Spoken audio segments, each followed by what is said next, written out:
Asia cup 2025 की शुरुआत आज हो चुकी है। क्रिकेट एक ऐसा गेम जो लोगों की भावनाओं से जुड़ा हुआ है, धर्म से जुड़ा हुआ है। यहाँ पे लोग यहाँ पे जो अपने क्रिकेटर्स हैं उनको भगवान की तरह पूछते हैं। तो आज इस एशिया कप 2025 का आगाज़ हो जाएगा और यहाँ पे जिस तरीके से हम देख रहे हैं कि जो टीम्स हैं वो यहाँ पर हमारे आप पीछे भी देख रहे होंगे, जो एशिया के कप के जो दिग्गज टीमें हैं वो यहाँ पर सामने हैं। हमारे उनके कप्तान के चेहरे आप देख सकते हैं कैसे खिलखिलाते हुए हैं और कैसा इस बार पूरे एशिया कप का फॉर्मेट रहने वाला है। उस पर ज़्यादा बातचीत करने के लिए हमारे साथ हमारे सहयोगी मनोज जी हैं। सर, पहले तो सबसे पहले शुरुआत करते हैं कि ये जो हमारे टीम्स है इस बार कौन कौन से कप्तान हैं जो इस बार ये आपको लग रहा है कि ये चमकेंगे और यहाँ पे कैसा फॉर्मेट रहने वाला है इस बार? देखिए जी, सबसे चिर परिचित मुस्कान सूर्य कुमार यादव की तो जाहिर सी बात है, ये तो चमकने वाले ही हैं। दुनिया की नंबर 1 टीम के कप्तान है भाई, मखौल थोड़ी है कोई। उसके अलावा अगर आप श्रीलंका का देखें, चरित असलंका एक ऑलराउंडर हैं और अपनी टीम को आगे बढ़ाने में इनका बड़ा योगदान रहा है। उसके बाद सलमान आगा, पड़ोसी मुल्क के कप्तान हैं ये, और क्योंकि अब बाबर आजम और रिजवान से निजात पा लिया है इस टीम ने और अब नई सोच के साथ पाकिस्तान टीम उभरी है।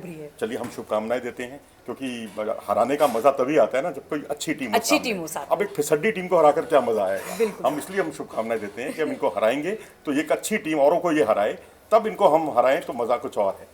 फिर उसके बाद सूर्य कुमार यादव, इनके लिए कहना सूरज को दिया दिखाने की तरह है। उसके बाद लिटन दास, बड़े विस्फोटक बल्लेबाज, विस्फोटक अंदाज, और राशिद खान अफगानिस्तान से ताल्लुक़ रखते हैं। ठीक है सर, अब ये बात करें क्योंकि अब ये जिस तरीके से अब ये जो है ग्रुप्स कैसे कैसे हैं इस बार, थोड़ा सा अगर आप वो हमारे दर्शकों को समझा पाएं कि इस बार कौन सी ग्रुप के साथ कौन सी टीमें सामने हैं और कैसा फॉर्मेट रहेगा सर, वो थोड़ा आप हमें बताएं। देखिए, 4-4 टीमों, कुल मिलाकर 8 टीमें हैं। 4-4 टीमों के 2 ग्रुप बनाए गए हैं, एक group A, group B. Group A में वही जैसे कहते हैं एक अच्छा रेवेन्यू जनरेट करने वाली 2 टीमें, इंडिया वर्सेस पाकिस्तान, ये दोनों एक ही ग्रुप में हैं।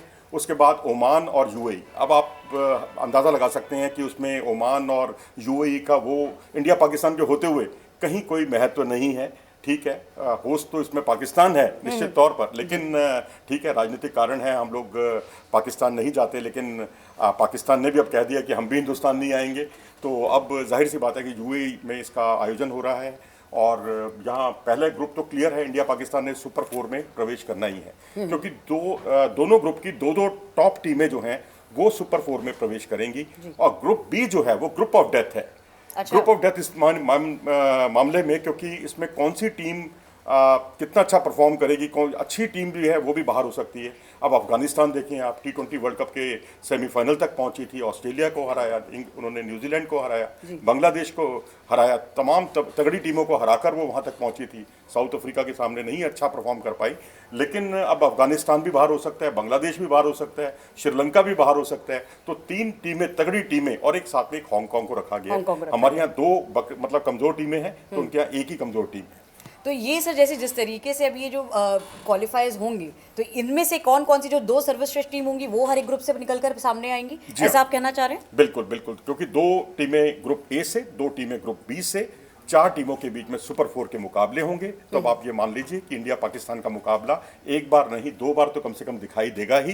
2 बार दिखाई देगा, तो ये तो मतलब दर्शकों के लिए एक तरीके से वो हो जाएगा डबल बम्पर, एक तरीके से डबल बम्पर कहिए, डबल डोज कहिए। लेकिन हो सकता है कि अगर पाकिस्तान और अच्छा खेला सुपर 4 में भी, तो फाइनल में भी मुकाबला हो सकता है, लेकिन अभी उसके बारे में कुछ कहा नहीं जा सकता। अच्छा, ये हम एक शेड्यूल की जैसे हम बात करें मनोज जी, तो क्या ये सारे मैचेस जो हैं वो सिंगल प्ले होंगे या फिर कोई डबल हेडर भी यहाँ पे देखने को मिलेगा? नहीं, अभी तो हर टीम हर एक के साथ अपने ग्रुप में खेलेगी। जैसे 4 टीमें हैं हमारे यहाँ, यूएई है, ओमान है और पाकिस्तान है। इन सबसे हमें एक एक मैच खेलना है, यानी हम 3 मुकाबले खेलेंगे अपने ग्रुप में, और इसी तरीके से दूसरे ग्रुप में भी हर टीम 3-3 मुकाबले खेलेगी।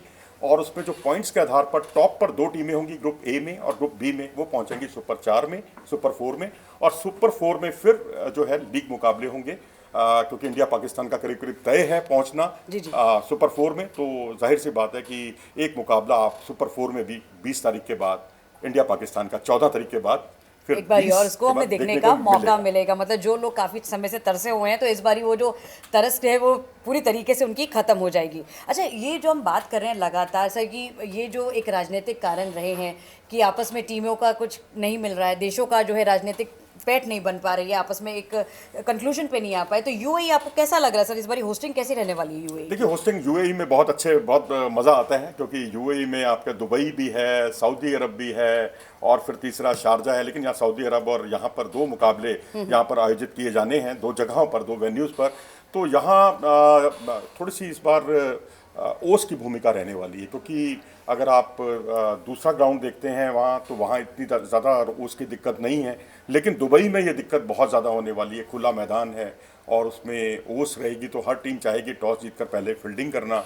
तो बस थोड़ा सा मोनोटोनस सा हो जाएगा, क्योंकि पहले मार्च में जब हम चैंपियंस ट्रॉफी खेलने गए थे तो ये दिक्कत नहीं थी। अब जो मौसम है इसमें ओस की भूमिका ज़्यादा रहने वाली है। तो ये अगर ये मौसम को अगर देखते हुए, तो आपको क्या लग रहा है मौसम के मद्देनज़र यहाँ पर टीम्स जो हैं फुली प्रिपेयर्ड होकर आई होंगी? क्योंकि जाहिर सी बात है, क्योंकि अब पूरा क्लाइमेटिक कंडीशंस भी चेंज है, अब एशिया कप है, तमाम आ रहे हैं, क्योंकि क्लाइमेटिक कंडीशन में उभरना, मतलब ढलना इतना उनके लिए मुश्किल नहीं है, लेकिन हाँ वो पिच समझना, अंडरस्टैंड करना, वो थोड़ा सा कहीं ना कहीं उनके लिए भी रहेगा कि क्या लें पहले, क्या ऑप्ट करें, बल्लेबाजी करें, बॉलिंग करें। नहीं, देखिए, यहाँ तक प्रैक्टिस जो कुछ है आपके हाथ में है। बल्लेबाजी का अभ्यास कर सकते हैं आप, गेंदबाजी का अभ्यास कर सकते हैं, फील्डिंग का अभ्यास कर सकते हैं, लेकिन आप टॉस का अभ्यास नहीं कर सकते, क्योंकि सिक्का तो देखिए जी किस्मत है, कभी आपकी तरफ जाएगा, कभी मेरी तरफ जाएगा। तो टॉस जो है ना, वो टॉस जीतकर हर टीम चाहेगी पहले फील्डिंग करना, अगर ओस रहेगी तो। और अगर ये भारतीय समय अनुसार अगर बात की जाए, तो कब कब ये मैचेस अपने दर्शक हैं जो देख सकते हैं? मेरे ख्याल से हमारे कार्यालय जितने बजे खत्म होते हैं, 5, साढ़े 5 या 6 बजे, उसके बाद घंटे डेढ़ घंटे में दिल्ली, अब मैं दिल्ली में हैं हम लोग, हाँ जी। तो 1 घंटे डेढ़ घंटे में कोई भी अपने घर पहुंच जाता है। तो मतलब ये हमारे लिए भी बड़ा एक तरीके से रिलैक्सिंग है कि मतलब जो लोग अपने दफ्तरों से छुट्टी लेकर जाएंगे तो वो देखने में भी 7:30 बजे आप मैच का लुत्फ उठाइए। और अगर आप थोड़ा जल्दी पहुंच जाते हैं उस दिन, अगर आपको मेट्रो में आप निकल जाते हैं, या आप अपनी गाड़ी में आपको क्लियर कट कहीं ट्रैफिक नहीं मिलता, तो फिर आप टॉस का भी लुत्फ उठा सकते हैं। टॉस और उसके बाद का की समीक्षा भी आप सुन सकते हैं। और आप अभी जैसे बता रहे थे मनोज सर कि जिस तरीके से एशिया कप के सारे दिग्गज तो हमें दिख ही रहे हैं, साथ ही साथ हांगकांग भी है, ओमान भी है, लेकिन यहाँ पे हमने देखा नेपाल की टीम नहीं है सर, उससे आप काफ़ी ज़्यादा आहत है इस बार? देखिए, नेपाल की टीम वाकई बहुत टैलेंट उसमें है, बहुत उसमें लेमिछाने से लेकर उन्होंने तमाम लीग में नेपाल के खिलाड़ी दिखाई भी दे रहे हैं। लेकिन इस बार जो है कुछ किस्मत ने उनका साथ नहीं दिया, वो हार गए और इस बार वो क्वालिफाई नहीं कर पाए। लेकिन अब एसोसिएट टीमें हैं, हांगकांग का परफॉर्मेंस अच्छा रहा है इस बार, उसमें इंडियन ओरिजिन के भी कई प्लेयर हैं। तो हांगकांग है, यूएई है, और तीसरे आपकी ओमान की टीम है। हम तो चाहेंगे कि भाई इसमें से कुछ एसोसिएट टीमें भी आगे बढ़ें, क्योंकि अच्छा खासा रेवेन्यू जनरेट होगा इंडिया पाकिस्तान के मैच से। और वो जो है 30 एसोसिएट टीमें हैं, टोटल कुल 30 टीमें हैं कुल मिलाकर, एशियन क्रिकेट काउंसिल के अंतर्गत आती हैं, और वो उन सब में वो पैसा बढ़ता है। अच्छा, जो उनके इंफ्रास्ट्रक्चर को आगे बढ़ाने में बड़ा उपयोगी साबित होता है। वही सही, जाहिर सी बात है, क्योंकि जो हम इंडिया पाकिस्तान देखते हैं उससे बढ़िया तो कोई रेवेन्यू लेकर ही नहीं आता, और जो दर्शकों की भी जो एक भीड़ दिखने को मिलती है वो इन्हीं 2 मैचेस में हमें लग रहा है कि काफ़ी ज़्यादा लोग जो है निकल कर सामने आएंगे। अच्छा, एक जो हम ये बात कर रहे हैं लगातार सर कि ये जो 28 सितंबर तक ये मेरे ख्याल से फाइनल होगा, तो ये जो फाइनल की भी है, अब हम तो कह रहे हैं कि चलिए भारत तो हमें लग ही रहा है कि शायद पहुंचेगा फाइनल तक, उसके बाद दूसरा तीसरा नंबर आपको क्या लगता है? ये बड़ा मुश्किल सवाल है। आपने दुखती रग पर उंगली रख दी, जिससे मैं बचने की कोशिश कर रहा था, क्योंकि टीमें सारी अच्छी हैं। अब आप देखिए ना, अफगानिस्तान को देखें, ये वो ऐसी टीम है अफगानिस्तान की, राशिद खान, जिसके आप तो शायद फेवरेट हैं। फेवरेट भी है हमारे, और अफगानिस्तान को तो मतलब ऐसा होता है ना कि मतलब राशिद खान को देखा तो ऐसे ही लगता है कि शायद वो विराट कोहली के छोटे भाई है जो खेल रहे हैं। क्योंकि होता ये है ना कि जब ये आईपीएल में आते थे तो हर टीम की स्ट्रेटेजी यही होती थी कि इनके सामने जो है ना, इनके 4 ओवर निकाल लो और बाकियों पर जो है ना 16 ओवर में मारामारी करेंगे, उन पर रन बनाएंगे। तो यही कुछ अंदाज था इनका, और इसलिए इनको ज़्यादा विकेट भी नहीं मिलते थे। इनकी इकोनॉमी बहुत अच्छी होती है, तो इनकी टीम जो है ना वो T20 वर्ल्ड कप के सेमीफाइनल तक पहुंची। तो आप दूसरे तीसरे नंबर के लिए you are not pitching up? नहीं, मैं दूसरे नंबर पर इसलिए नहीं कहूंगा कि हालिया परफॉर्मेंस कुछ ऐसा खास नहीं रहा है इनका, क्योंकि टीम जो है ना बल्लेबाजी में कहीं ना कहीं मात खाती है। इब्राहिम जादरान और उनके जो दो तीन प्लेयर्स हैं, उन पर टीम कुछ बहुत ज़्यादा ही निर्भर हो गई है। तो गुरबाज और जादरान, ये 2 प्लेयर चलते हैं तो टीम चलती है, टीम ये नहीं चलते तो फिर बाकियों पर प्रेशर आ जाता है, बाकी डैमेज कंट्रोल ही करते रह जाते हैं, लेकिन मैच विनर उस तरह से साबित नहीं हो पा रहे हैं। तो अब आपको बल्लेबाजी, गेंदबाजी और फील्डिंग तीनों में एक सामंजस्य बिठाना होता है। वो शायद थोड़ा लैग करते हैं ये। अगर सारी चीजें क्लिक हो जाती हैं तो फिर आप ऑस्ट्रेलिया को भी हराते हैं, न्यूजीलैंड को भी हराते हैं, और बस इंडिया के सामने सरप्राइज पैकेज लेकर आते हैं। लेकिन अगर आपको टूर्नामेंट जीतना है या फाइनल में पहुंचना है तो आपको कंसिस्टेंटली अच्छा परफॉर्म करना पड़ेगा खेल के हर विभाग में। रही बात, ये तो अफगानिस्तान की बात हो गई, बांग्लादेश की बात कर लेते हैं हम, क्योंकि बांग्लादेश में हम लोग जब गए थे टेस्ट में तो हमने उनको धो दिया था, वनडे में उन्होंने हमें धो दिया। हम हार कर आए थे बांग्लादेश से। बांग्लादेश की पाकिस्तान के साथ T20 की सीरीज हुई थी 2, ये मैं वनडे की बात कर रहा हूँ, जी जी। T20 में नहीं, वनडे में हम लोग हारे थे। T20 में पाकिस्तान से ये सीरीज जीते भी हैं, हारे भी हैं। लाहौर में पाकिस्तान का जो है पाकिस्तान की बल्ले बल्ले हो गई, तो वहाँ 3-0 से हराया इन्होंने।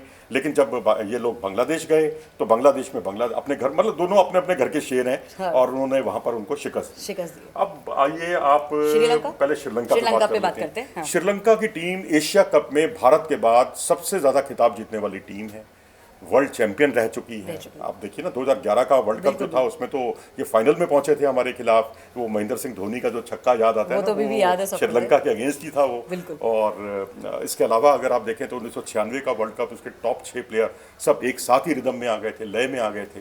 तो जब सब प्लेयर एक साथ चलते हैं तो उसका नाम होता है श्रीलंका। वो कभी कभी चमकती है, लेकिन हालिया फॉर्म उनकी बहुत अच्छी नहीं रही है। हालिया फॉर्म में तो इतना हमको नहीं लग रहा कि शायद कुछ बहुत ज्यादा इस बारी कुछ निकल कर या उभर कर या सरप्राइज पैकेज के तौर पे। अब देखिए, उनके महेश तीक्ष्णा है और असलंका, जितने भी इनके प्लेयर्स हैं ना, उनमें वो रिदम, वो तारतम्यता या वो कंसिस्टेंसी लेवल वो दिखाई नहीं दे रहा है। तो मुझे लगता है कि, और पथिराना है, वो भी कई बार पैचेस में अच्छा परफॉर्म करते हैं, स्लॉग ओवर्स में अच्छी गेंदबाजी करते हैं, शुरुआत में कई बार बहुत महंगे साबित हो जाते हैं।